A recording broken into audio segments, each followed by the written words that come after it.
I have a great time with my life, and I want to share it. I love living. I think that's infectious. It's something that you can't fake. Greatness is not this wonderful, esoteric, elusive, God-like feature that only the special among us will ever taste. You know, it's something that truly exists in all of us. It's very simple. This is what I believe, and I'm willing to die for it. Yeah. Period.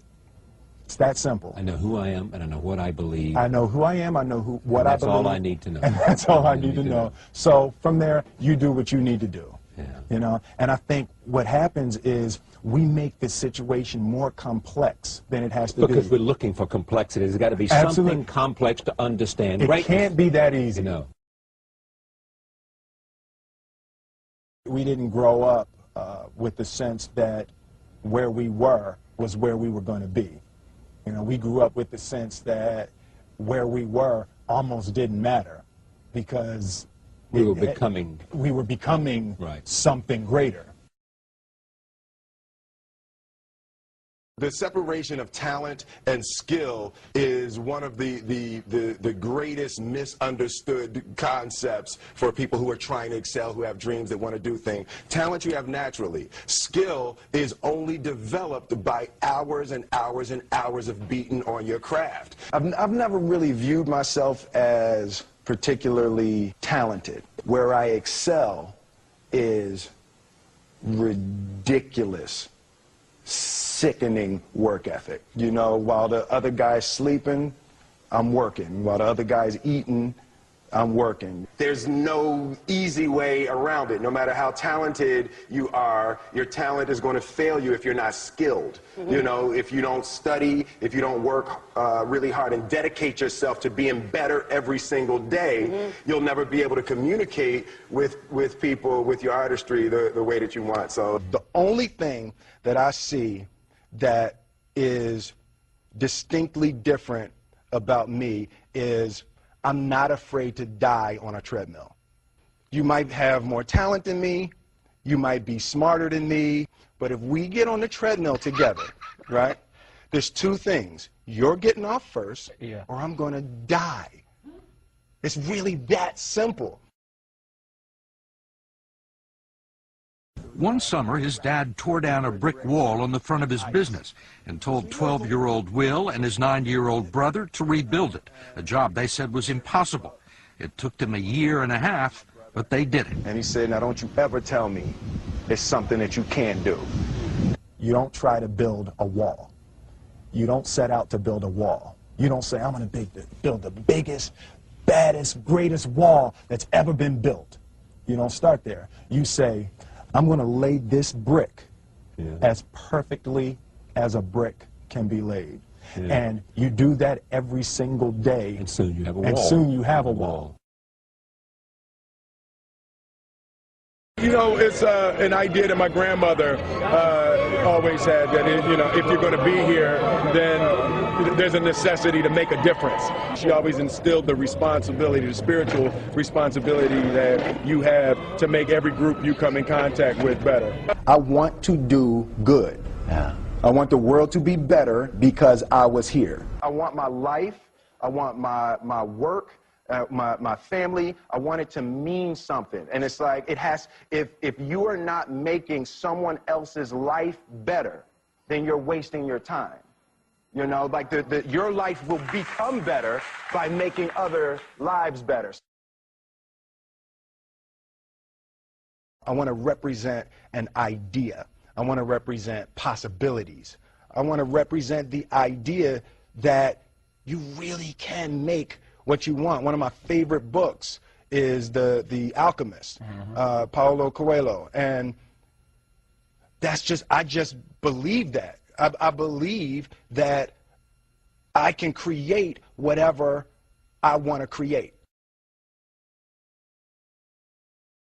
The first step before anybody else in the world believes it is you have to believe it. There's no reason to have a plan B because it distracts from plan A.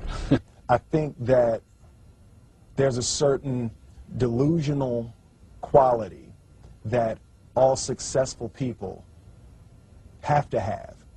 You have to believe that something different than what has happened for the last 50 million years of history. You have to believe that something different can happen. Confucius said, he who says he can and he who says he can't are both usually right.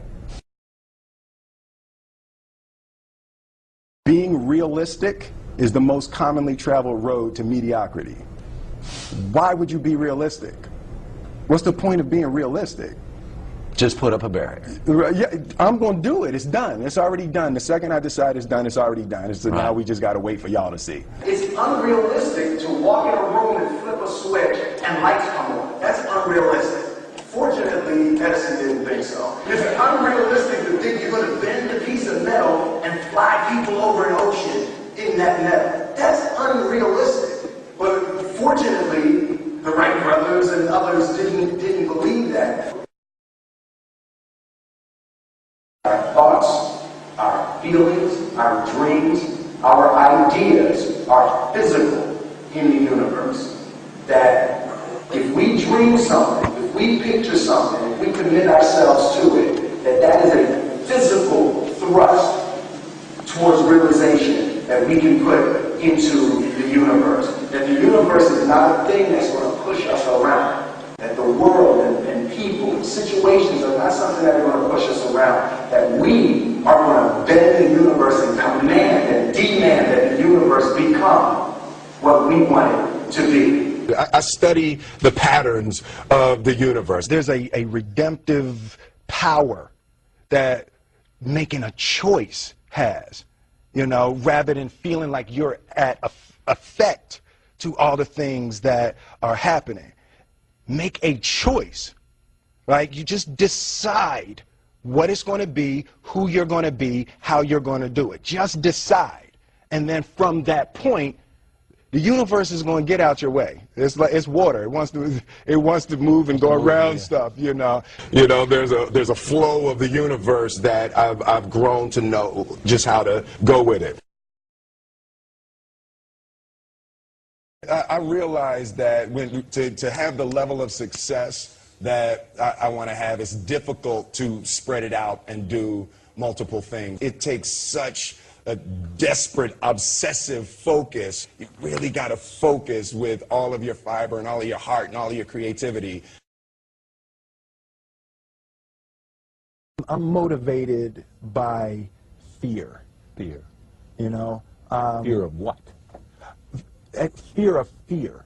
I hate being scared to do something. And I think what developed in my early days was the attitude that I started attacking things that I was scared of. It was Franklin Roosevelt said the only fear you have to fear is fear itself. Absolutely. Remember that? Absolutely. Yeah. You can't be scared to die for the truth. The truth is the only thing that's ever going to be constant. Don't ever let somebody tell you you can't do something. Not even me. All right? You got a dream, you got to protect it. People can't do something themselves. They want to tell you you can't do it.